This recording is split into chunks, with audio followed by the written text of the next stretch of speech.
श्री सनातन धर्म रामलीला समिति नोएडा से महासचिव माननीय श्री संजय वाली जी हमारे साथ मौजूद हैं। उनसे जानने की कोशिश करते हैं कि इस कोरोना काल में जो रामलीला है समिति द्वारा की जाएगी या नहीं, और अगर की जाएगी तो किस तरीके, और नहीं तो फिर इसका कारण क्या है, पूछते हैं। सर, जिस तरीके से बहुत पुरानी समिति है आपकी, 33 वर्ष जो है पुरानी समिति है, 33 वर्ष से आप जो है यहाँ पे लोगों को मंच द्वारा रामलीला भगवान श्री राम प्रभु के जो दर्शन है वो यहाँ पर जो है आपकी मुख्य भूमिका रहती है उसको लेकर। तो इस बार जो है क्या क्या कार्यक्रम सोचा है? श्री सनातन धर्म रामलीला समिति इस कोरोना काल के अंदर सनातन धर्म रामलीला समिति ने निर्णय लिया है कि इस बार रामलीला नहीं की जाएगी। उसके पीछे कारण है, उसके पीछे कारण है तो कोरोना, पता नहीं किसको है किसको नहीं। मंच लगाया जाएगा, सारी व्यवस्थाएं की जाएगी, प्रशासन की तरफ से 100 या 200 आदमियों को दिखाने की व्यवस्था होगी, इससे ऊपर नहीं दिखा सकते। लगभग 300 से 350 कर्मचारी के रूप में वहाँ काम करते हैं लोग। रामलीला कमेटी के जो आते हैं लगभग वो 100 लोग होते हैं, उसके साथ साथ और सही कई व्यवस्थाएं हैं उनके लोग होते हैं। तो उसको देखते हुए ये निर्णय लिया गया है कि इस कोरोना काल में रामलीला को नहीं किया जाएगा। और साथ साथ उसके अलावा और भी है, हर आदमी इस बार फाइनेंशियली भी वीक है, खर्चा तो उतना ही होगा, उसमें तो कहीं कमी नहीं आएगी, बढ़ ही जाएगा। समाज से ही हम सारा धन एकत्रित करते हैं।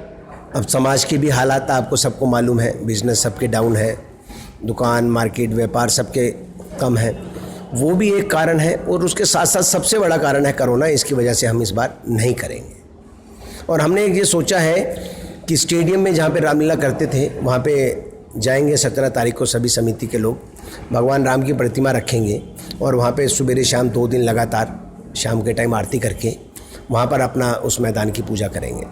साथ साथ ही सनातन धर्म मंदिर में हमने रामायण का पाठ लगातार चलेगा 10 दिन तक, और साथ ही हवन होगा।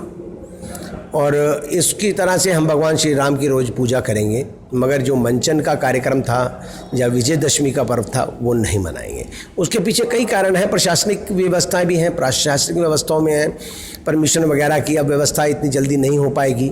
अगर चलो हमें नोएडा प्राधिकरण से ग्राउंड की परमिशन ले भी रखी है और सारी व्यवस्थाएं हैं, मगर इस समय की व्यवस्थाओं को देखते नहीं, क्योंकि पहले कम था तो लोगों में डर था, अब वॉल्यूम ज़्यादा है। रोज़ लगभग 1 लाख के करीब जो पेशेंट आ रहे हैं, किसको हो किसको नहीं हो, बाई चांस वहाँ पे निकल आया और उस दौरान फिर वो रामलीला का मंचन बंद हो जाएगा, चलता हुआ मंचन बंद करना बड़ा मुश्किल हो जाएगा। तो इसको मद्देनज़र देखते हुए हमने ये, क्योंकि त्यौहार तो आज नहीं आएंगे तो आगे आ जाएंगे, मगर किसी की जान का नुकसान ना हो, ये सबसे बड़ा मायने रखता है हमारे लिए। सर, जो अपेक्षाएं हैं नोएडा वासियों की अपने पर्व को लेकर, तो क्या इस बार उन्हें बिल्कुल जो है उदास पूर्वक ढंग से उनको पर्व मनाना पड़ेगा? उदास पूर्वक ढंग से नहीं है। आप भी जान रहे हैं हर आदमी इस समय कोरोना की वजह से डरा हुआ है, और डर कहीं ना कहीं जायज़ भी है। जब तक वैक्सीन नहीं आ जाती तब तक हमारे प्रधानमंत्री भी कहते हैं डिस्टेंस बनाएं, सारी चीज़ें मास्क लगाएं, सब चीज़ों को रखें। तो अभी इन चीज़ों को ना किया जाए कोई बात नहीं, अगर हमारी ज़िंदगी रहेगी तो हम अगले वर्ष और भी धूमधाम से कर जाएंगे। अगर किसी की ज़िंदगी के साथ कुछ हो गया तो वो बहुत भारी हो जाएगा। सर, दिवाली दशहरा पे आतिशबाजी पटाखे होते हैं, तो उसके लिए क्या जो है कदम उठाए गए? आतिशबाजी पटाखे जो होते हैं ना, आप देख लीजिए कि कोई भी त्यौहार अभी अगर आए हैं तो लोगों में इतना उत्साह नहीं रहा। दिवाली आएगी, घर में पूजा करेंगे लोग, दीपक जलाएंगे और सब कुछ कर लेंगे, मगर मुझे नहीं लगता कि इस बार इस दिवाली में भी लोग बहुत बढ़ चढ़ के इसमें आगे परिवारों के साथ निकलेंगे। अब की बार हर त्यौहार इस वर्ष बहुत शालीनता से और शांति से मनाया जाएगा। सनातन धर्म रामलीला समिति के महासचिव के साथ साथ इनके पास एक और भी पद है जो कि सांसद प्रतिनिधि के रूप में भी जाने जाते हैं, संजय वाली जी।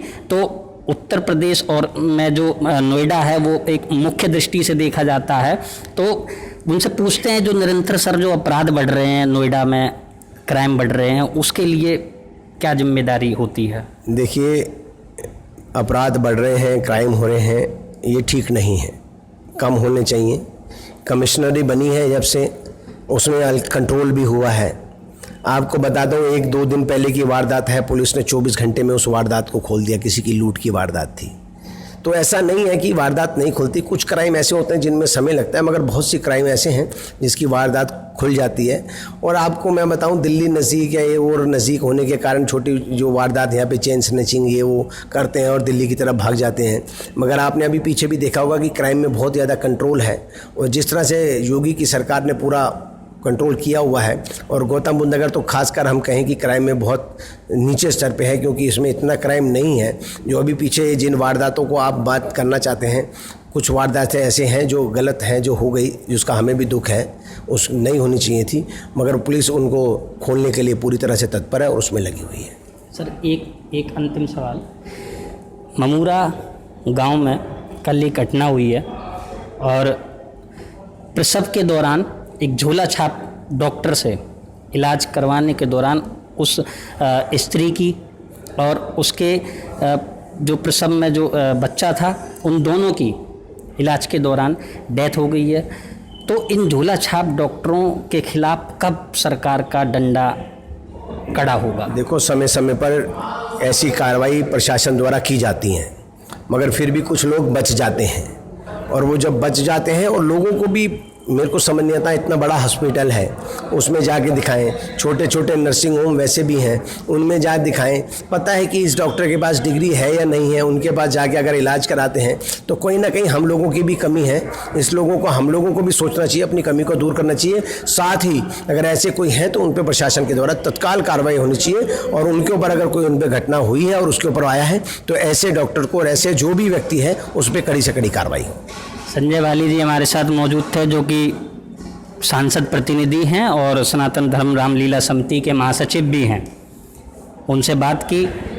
जिस तरीके से नोएडा में जो अपराध की संख्या वो निरंतर जो है उसमें इजाफा हो रहा है, और एक और जो बात कही जाती है वो ये है कि जो चिकित्सा, शिक्षा और कहीं ना कहीं सुरक्षा, ये 3 जो है विशेष मुद्दे होते हैं किसी भी निवासी के लिए, जो कि एक नोएडा में रहने वालों के लिए खतरों का सबब बने हुए हैं।